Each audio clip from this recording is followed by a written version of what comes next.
नमस्कार, मैं हूं संदीप चौधरी। आज सबसे बड़ा सवाल में हम देश की अर्थव्यवस्था की बात करने वाले हैं।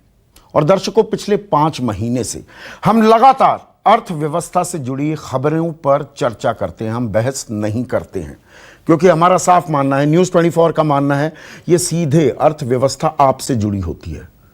रोजी रोटी का जो सवाल है, रोटी कपड़ा और मकान, जब तक अर्थव्यवस्था चंगी नहीं रहेगी, स्वस्थ नहीं होगी, तेज गति से हम आगे नहीं बढ़ेंगे, तो सही मायने में हम सुपर पावर नहीं बन सकते हैं, हम विश्व गुरु नहीं बन सकते हैं। अगर हम आत्मनिर्भरता की बात करते हैं, उसके लिए सबसे पहले हमारे नागरिकों को आत्मनिर्भर होना होगा और उसके लिए विकास जरूरी है। और यह पृष्ठभूमि मैं क्यों बांध रहा हूं? क्योंकि आज बहुत बड़ी खबर आई है। पहली तिमाही यानी कि अप्रैल, मई और जून के विकास दर के आंकड़े जारी किए हैं। भारत सरकार के ये आंकड़े हैं और देश के इतिहास का सबसे बड़ा गोता लगाया है हमारी अर्थव्यवस्था ने।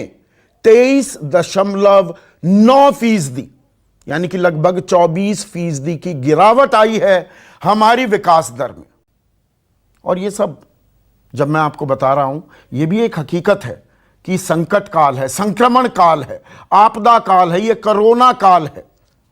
लेकिन आजाद भारत में इतनी बड़ी गिरावट कभी नहीं हुई। 58 में मंदी हुई, 1966 में मंदी हुई, 89-80 में, 79-80 में भी मंदी हुई थी, लेकिन इतनी बड़ी गिरावट नहीं हुई। 40 साल के बाद फिर से मंदी सामने हमारे मुंह बाए खड़ी है। और उस वक्त 58, 66 और 80 में कृषि क्षेत्र ने भी गोता खाया था, लेकिन यहां पर कृषि क्षेत्र ने थोड़ा उबारा है। 3.4% की विकास दर दिखाई है कृषि क्षेत्र ने। बाकी हर सेक्टर में कंस्ट्रक्शन 51.5% की गिरावट, manufacturing 39.5%, mining 41%, trade, hotels, transport 47.5%, industry 38%, services 20% का गोता है। और जब मैं ये आंकड़े आपको बता रहा हूं, ये आंकड़े आपको समझने की जरूरत है। इसी से आपकी भी आजीविका चलती है, आपकी नौकरी, आपकी आमदनी, आपका खर्च, आपकी गृहस्थी, आपके बाल बच्चों का भविष्य और देश का भविष्य इन आंकड़ों में छिपा है। सुशांत सिंह राजपूत के केस के हर पहलू को आप समझ सकते हैं, तो यह भी आपको समझना बहुत जरूरी है। इसी से देश आगे बढ़ेगा। और ये जो आंकड़े हैं, ये ऑर्गेनाइज सेक्टर के ज्यादा हैं, जो हमारा संगठित क्षेत्र है। और देश में 6% ही ऑर्गेनाइज सेक्टर है, 94% काम असंगठित क्षेत्र, अनऑर्गेनाइज सेक्टर में होता है। उसकी झलक इन आंकड़ों में कम ही दिखती है।